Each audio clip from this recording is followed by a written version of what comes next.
আমি কেন সারা দেশ কাঁদছে এবং এর চেয়ে দুঃখজনক, এর চেয়ে আতঙ্কের খবর, বিশেষ করে এখানে আমাদের বাচ্চারা রিলেটেড, সব কিছু মিলিয়ে মানে অবিশ্বাস্য ছিল, কিন্তু আসলে তো এটাই বাস্তব এবং ভীষণ কষ্টের একটা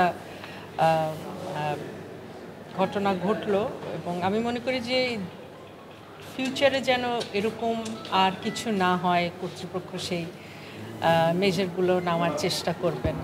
আমি সমবেদনা, তো এখানে সমবেদনার চেয়ে অনেক বড় কথা হচ্ছে যে আমরা কিন্তু এখানে প্রত্যেকেই বাবা মা, মানে আমি এখানে যারা আছে সবাই না, বাট আমি নিজেও তো, আমার নিজেরও তো বাচ্চা আছে, কাজে রিলেট করতে পারাটা তো কতটুকু, এবং চিন্তা করেন যে ওখানে তো আমাদের যে কোনো কারো সন্তান থাকতে পারতো। ইনফ্যাক্ট আমার পরিচিত অনেকের বাচ্চা ওখানে পড়ে, মানে আল্লাহর অনেক রহমত যে তারা ওই মুহূর্তে তখন স্কুলে ছিল না, বা কেউ আগে বের হয়ে গেছে, বা ওরকম কিছু ছিল, পরীক্ষা ছিল বলে অনেকে আগে বার হয়েছে। সো এটা একটা ভয়ানক একটা ব্যাপার।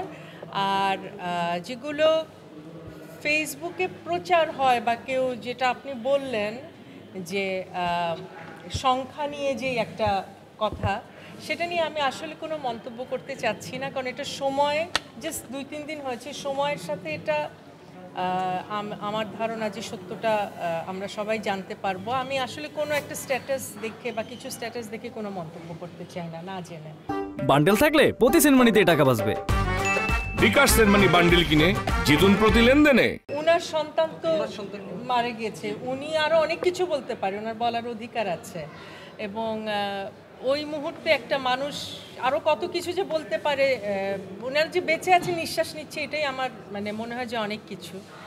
আর উনি কোন পয়েন্ট অফ ভিউ থেকে বলছে, এটা আসলে আরেকজনের ইন্টারভিউ দেখেও আমার খুব, মানে আমি বসে বসে একাই কাঁদছিলাম। সেটা হচ্ছে যে টিচার যিনি, ওনার হাজব্যান্ড, যে বলছিলেন যে ওনার মৃত্যুর আগে মানে লাইফ সাপোর্টে নেওয়ার আগে ওনার হাত ধরতে চাইলেন, কিন্তু উনি হাত ধরতে পারছিল না, কারণ হাত গলে যাচ্ছিল।